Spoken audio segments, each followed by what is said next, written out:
Hello and welcome to the Agripreneur Podcast. I am your host, Shengi Michael. And today we will be discussing on the topic unlocking agricultural mechanization. We're looking at access, services, and opportunities for agripreneurs in agricultural mechanization. And this section will be talking to farmers, like I said, on how they can access it, mechanization, the importance of mechanization in agribusinesses, and the profitability of agricultural mechanization for farmers and for agripreneurs. And with me in the house is our guest from Charcoal Engineering, Mr. Edmond Williams. You're welcome. Thank you very much, sir. Thank you. All right. So please tell me a brief about Charcoal. Okay, we are a mechanization firm, and our focus is on making the workload of the farmer easier to do, making them to able to cultivate much more than they would already do on a normal day or ordinarily be able to achieve. So we provide mechanization services from tractorization, even as far as combined harvesters. Okay. Yes. Yes, sir. All right. So, what inspired you to get involved into that mechanization? We discover the rural urban movements of labor, of youths. We discover that labor begins to shift. People are living where we are now, the middle belt, and they are probably going to Lagos. And so the labor needed to cultivate the land on the farm are no longer available. Mechanization then comes into play to be able to achieve the same, if not even a more better result. That is one of the things that push me into it. And then for every society that has advanced in agriculture, even taken from the US or the Asia, mechanization plays a very core role in that. Agricultural development. Yes. Wow. Yeah. So what would you say of mechanization in the Nigerian context? Is it fully developed? How is it at this stage? Oh no. I put out something recently for someone, and someone said that we have apparently like 40,000 to 50,000 tractors available right now in the country for use. Wow. And it's not even getting to some local governments. In a state, for example, Benue State, there was a time they shared tractors and it was just two per local government. Even that was not sufficient enough. If you check the time when the rains begin to fall, when the farmers go to prepare the land, to the time when they have to stop, tractorization or mechanization services are not available, are not sufficient enough to cater for every farmer. So that is we are working in progress. But I believe that with this government, the renewal projects, I think they are importing more tractors. Okay, so you mean the number of tractors in Nigeria are not enough to cater for the farmers in Nigeria? They are not enough. Wow. So it means that at this stage, Nigeria is still at one of their lowest in terms of mechanization in agribusiness. Yes. Yes. Okay. And so all right. So like you said, for farmers, we always need mechanization early. So when do you think when do you think is the most important the right time to begin to sort out for mechanization? Since in the context of mechanization, we are talking about tractorization, which is, mechanization has to do with a lot: power tillers, tractors, combine harvesters, boom sprayer, just a whole lot. Basically machines doing the work that the laborers would ordinarily do. Okay. But in our context now, we're talking about tractorization. Immediately the rain starts falling, every farmer, every serious farmer knows that that is the time for you to send the tractors in to plow your land. If you delay so much, you might not get a good output. Wow. Yes. All right. Okay. So tractorization now it looks like expensive, and so massive. How can a regular farmer become, own a tractor? Is that possible? Yeah, it is possible. There are various means to own a tractor, but every farmer do not necessarily need to own a tractor to be able to enjoy tractorization service or to be able to enjoy the mechanization service. You can cluster with other farmers in your local environment, like a cooperative, and you guys can own the tractor. You can also do the hire for use model. There are a couple of businesses that offer that. We offer that funds, some government agencies, some private sectors company dey offer that as well. So farmers can actually come together, cluster, send an agent, get the tractor to deploy there and to carry out their work. But if a farmer is so passionate about it and they need to get it, yes, there are also banks that give on a lease and pay later, situation for farmers. Yes, sir. All right. So for mechanization, let's say tractorization now, mechanization rather, in farming, Yes. and the cost of human labor. Yes. Yeah, what's the difference? In fact, my statistics is has shown that mechanization will save you at least 20 to 30%, because if you get human labor on the farm, you are going to pay them, you are going to cater for their housing, you are going to provide food. You also have to deal with managing them, and because it is human labor, it typically takes, depending on the size of land, it typically takes them maybe 1 2 to a week sometimes to do that, while a tractor can enter that land and finish the work in 2 days. Oh wow. What would take human labor like a week? The same thing happens even in time for harvest, where if you there's a time you need a whole lot of human labor to come and harvest it, you also have to cook for them, you have to manage them, manage their emotions, monitor them. All of that takes out. A combine harvester can just come harvest the rice and settle that for you. So the services of mechanization for family for farmers is cheaper. It's cheaper. All right. Very cheaper. If you farmers that are used to this, if you even go down to the rural or small scale farmers, even people who have less than an hectare, they still want to engage mechanization because they have seen the advantages, they have seen it as also being cheaper, as we have said, and they also see that it does work perfectly. Yes, So sir. mechanization service is not unless you are doing at a very large scale. I can say this for a fact. I've been in the business and I've been around. Even 1 hectare, less than hectare, farmers are engaged in mechanization services. They are able to afford it. Wow. All right. So how many hectares can a tractor, for instance, plow per day, averagely? Well, tractors, like I always like to tell people, they are like cars. Yes. They come in different spec, different horsepower, and all of that. But let's say an 85 power horse tractor, 5 hectare to 6 hectare in a day, with a good and a sound operator, it will plow. Is that right? Okay. Hello, listeners. Please stay tuned to our program. Share this video to your other platforms, let other members of your other of your friends and your network to see and join us in this conversation. Let's talk about some success stories that you've enjoyed. Basically, the yield for farmers. For farmers, one of the things we love here is yield.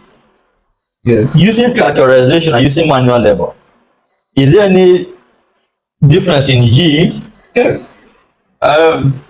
In fact, if you are going to farm and really enjoy it, let's take for instance, you are doing rice, instance. If you engage the service of the mechanization, you are sure to get 30% more yield than the person that doesn't engage mechanization. Wow. So let's see if we can break it down a bit. Number one, mechanization allows you to do more. There are many people that, let's say, if you want to plow the land or something, for you the labor strength, the number of people you are going to need to plow a 3 hectares land, for instance, is not the same strength you need to plow 1 hectare. Do you understand what I'm saying? Very well. So naturally, even if a farmer has the desire and intention to do more, without the labor being there, he can't do more. Are you seeing the connection? Very well, very well. But with the tractor now, you don't have to worry about that. The tractor will do the 3 hectares, will do the 5 hectares. Now, that already is a need for you, because what you get for 1 hectare is more than what you get for 3 hectares. Mind you, it also saves your time. Yes. We have said this earlier. When it now comes for harvesting as well, the challenges, like you said, we have been around. So we have seen things. When it's time to harvest, sometimes you get labor. And it's very timely for you to quickly harvest your rice. Even as it's timely to plant, it's also timely To harvest. before those grains start falling. Once they start falling, you are beginning to lose. Now, getting labor too at that time managing them as well. If you're 5 hectare, you know you need more manpower, as you say, to get it done. In that process, you might lose time, lose some of your produce as well. But with a combined harvester mechanization now, it gets the job done as well. So your yield is definitely minimum 30% more than someone who using manual labor. And many people have found this to be true. Wow, many people. Yes. You have examples of people who have found this to be true. Yeah, but we You don't. recorded Yes, but some success stories. Yes, this is because this is even evidential from the recurring demand. Wow. When it's time like this now, you see the demand. People want to take it to their local government. Some people don't even mind coming to work on their personal farm and then going back. They will pay because of transportation, because they have understood that you cannot compare the yield. The farmer eventually makes the money more. Yeah. You can't compare the yield of what you get engaging mechanization services to what you get from using manual labor. Are there innovations? Are there innovations that are inputted into these things now that make work easier, for farmers, something like that, and then for you, the operators? Yes. No, there's the GPS. There's also the Internet of Things. There are a lot of technologies around ensuring. In fact, recently, because it's my space, I discovered that there's a tractor that can come and work on your land this year, and next year the tractor by itself, without an operator, just being controlled, having stored the perimeter of your land the first time, can go in and still perform the same tasks. Wow. Yes, but you know that we've not moved as fast as some of these technologies have moved in our space. As a country. I'm just trying to be careful of how I see some of these things. We are Nigerians, we know this. Okay, so we are still, sometimes we seem like we are still in the elementary phase of mechanization, of getting it right. But talking about doing with operators and all of that, yes, we have GPS, and we have trackers that monitor this as well. And we also have human supervisors that make sure Everything go works right. But for most times, the farmers, they are always on the good side. It is the business that we face some of the challenges like you have mentioned. It's all right. Because the farmer will end up doing it. So if the farmers know their land, they know the size. They know their size. So they will insist on You must do their. I've seen, sir, Yes. where a tractor operator insisted that what they have done is 1 hectare. I'll have people. And it became war between him and the farmers, Yes. So measurement of the hectare is the measurement of the hectare different from a tractor operator than the farmer? Is it? I don't understand. No, the measurement is not different. I think that sometimes in this situation, some people, not everyone, but some people try to be naughty. So people try to take advantage of others. Yeah. It's just how the world is. There's always bad eggs amongst them. And so sometimes a person can know that what they are saying is not accurate, which is why we have the GPS here. Yeah. It settles all of these matters. Which is why as well, as we advance, we try to get some of those technology, like I mentioned, into the tractor. Yeah. So that when the tractor go around the land, where it say it produces that data, and nobody can argue with data. Exactly. So it produces data, and everybody can see that this is what. So smart tractors are being produced now. Yes. That can give you the exact data, what they did per day, the amount of fuel consumed, and all that. So it's safer. Yes. All right. But for we to begin to enjoy the benefit of this kind of tractors, you also know that we have to prepare our land for this kind of tractor. It's all Some right. of our lands are not, they have a lot of storm. They are just so. Because of that, we can't even automate some of the tractors to work. Okay. Because now it's humans who are able to Navigate. all of that. So, All right. but we will get there. So let's talk about land preparation now. So before the tractor goes into your land, what must you do? Personally, we ask farmers to disturb their lands, all those tree roots, all of that, because this also slows down the work of the operator. But I mean, you're asking me now, is it like from an operational sense or as a responsibility sense? No, operational sense. Yes, so the farmer has to disturb the land, Okay. then we have to come to agreement and map out the area where the tractor has to work. Sometimes you don't want to work and then get into another person's land Yeah. and begin to have communal challenges. So once these two things are settled, the operator can go in and do the work. Okay. All right. I don't know, but removing stumps also mean that you're cutting down trees, you're cutting down shrubs, which has also an impact on the climate. Yes. And I don't know. So I was also told that when heavy equipment work, it disturbs the environment. And structuralization, in a way, making climate change, more fierce.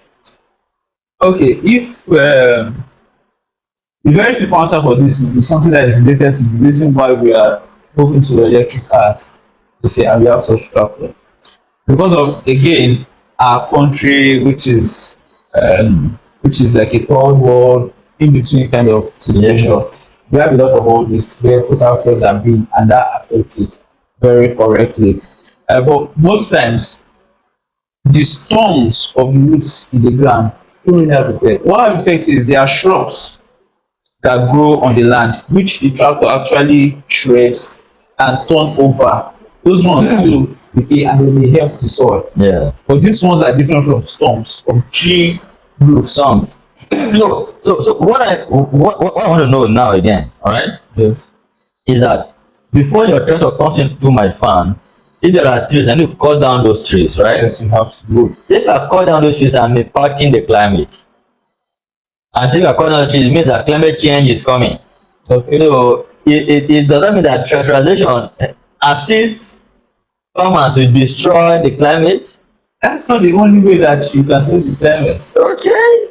Our mind is that's not the only way you can save the climate. And then you cannot farm with so much trees inside. You know, there's competition even for nutrients in the soil.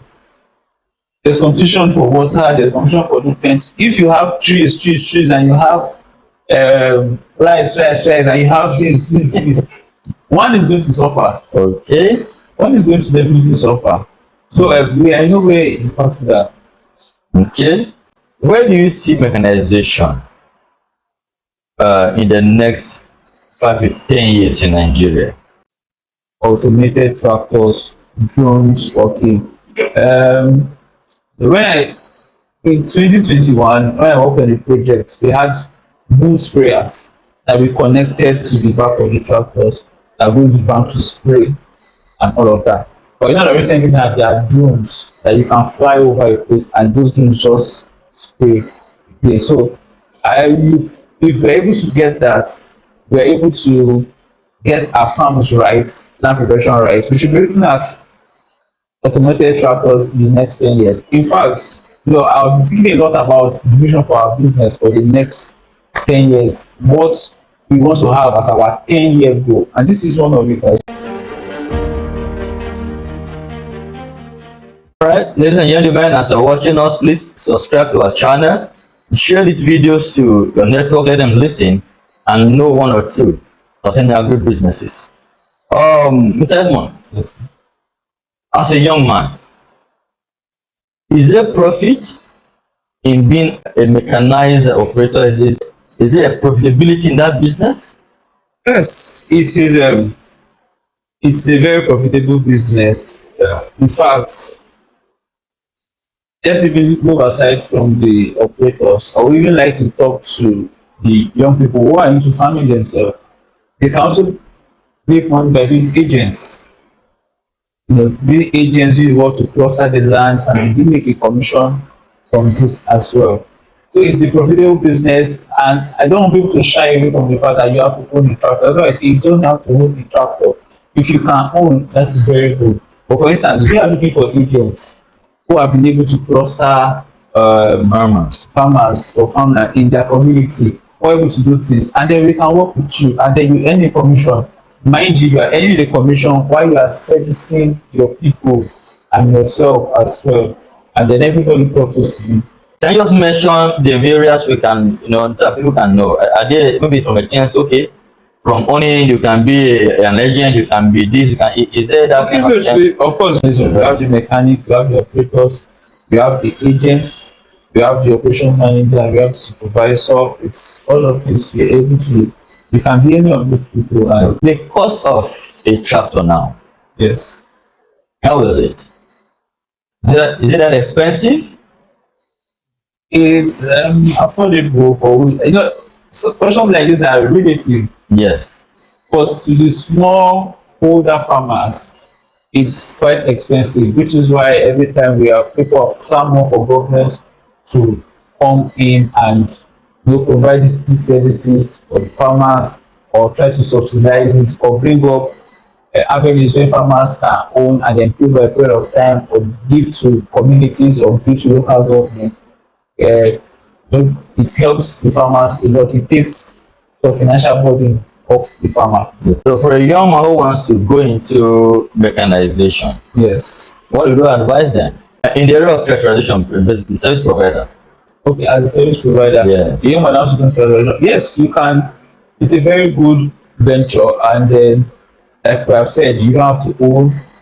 If you want to own, you can go through the either Bank of Agric. They have different levels where you have to get to acquire a tractor and then pay over time and have some interest and percentage. Yeah. You can also become, like I said, agents Agent. for certain, let's say, hello tractor, for instance, tractor, for instance, where your agents, we house, we give you tractors, we take it, we give returns, all of that. The young man can do that. In the era of mechanization, sometimes you can see the gap Yes. is there, uh, because the youths, the labour part of farming is a challenge for most people.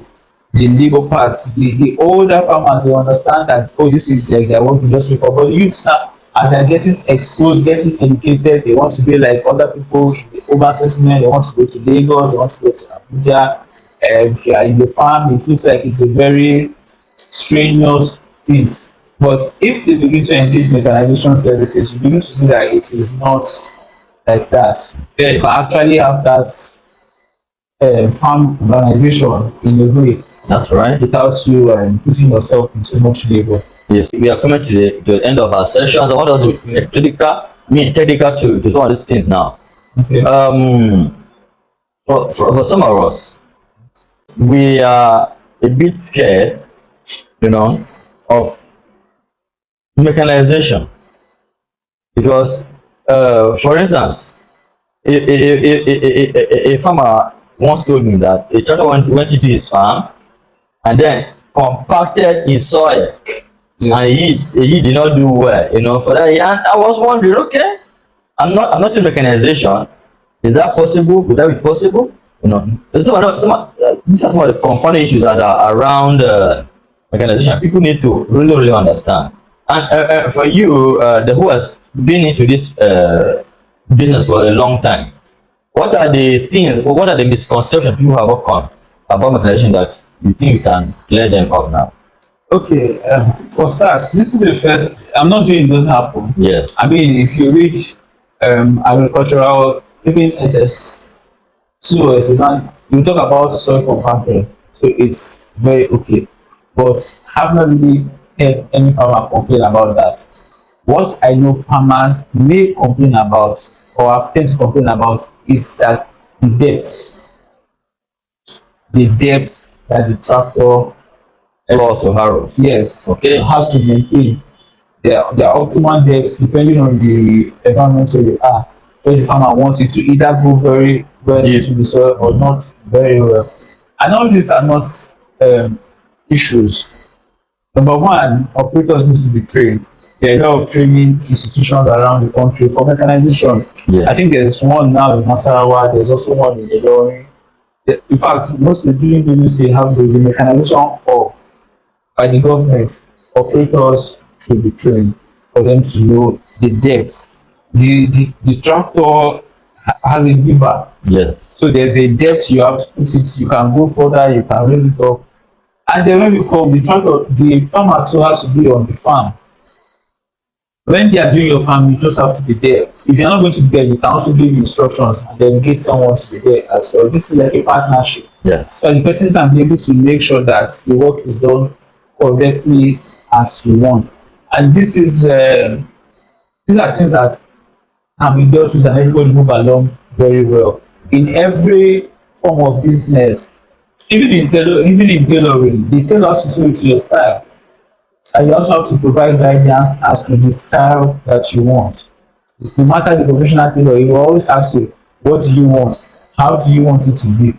And it is you as a customer that will also say, I want it to be short, I want it to be long, I need the environment this way, I need that way. Do you understand? That is not a slide on their job. So it's the same thing with mechanization. The farmer is very, very free to converse with the operator and give instructions, and that way this sort of thing will not occur.